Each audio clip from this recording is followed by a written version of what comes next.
Naše društvo obstaja že 82 let. Moram povedati, da sem zelo zadovoljen. Od 700 članov prihajajo v dnevni center približno 30 do 40 članov v različnih razporedih. Ljudje, ki prihajajo v društvo, pridobivajo informacije v njim prilagojenih tehnikah in to v tisti obliki, ki jo oni najbolje razumejo, v takšnih količinah in v takšnem obsegu.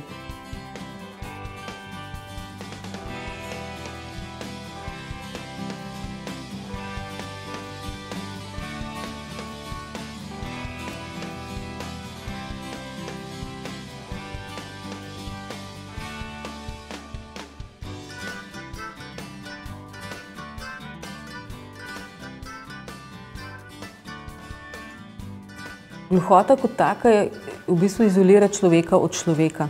Da vsi, ki smo tukaj zaposleni in prostovoljci, komuniciramo z njimi v njihovem naravnem jeziku. To je znakovni jezik. Tako pogledamo, so pravzaprav gluhi neka kulturna manjšina. S tem društvom, delom v društvu smo izredno zadovoljni, kajti naša Katarina ni sposobna na samostojno življenje. Nudijo veliko samostojnosti, zabave, izletov, nadaljnjih druženja v kuhanju, izdelkih, katere izdeluje tukaj. In jaz, ko pridem po Katarino ali pa se ustavim tukaj, jaz sem izredno sprejet.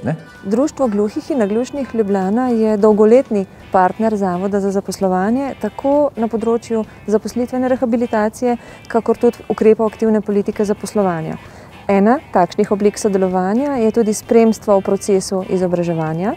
Pomemben je tudi zapisnikar, poleg tolmača, medtem ko tolmač gluhi osebi neposredno pretolmači vsebine, pa je zapisnikar tisti, ki bo osebi dal zapiske v tisti obliki, ki je za gluho osebo najbolj primerna.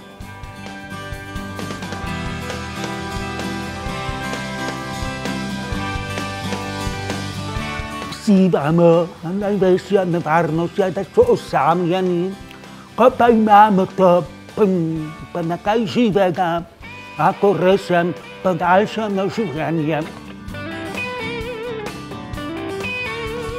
Rad bi pa še dodal, da smo mi sedaj, današnja generacija, zelo hvaležni starejšim, ki so prvi ustanovili društvo.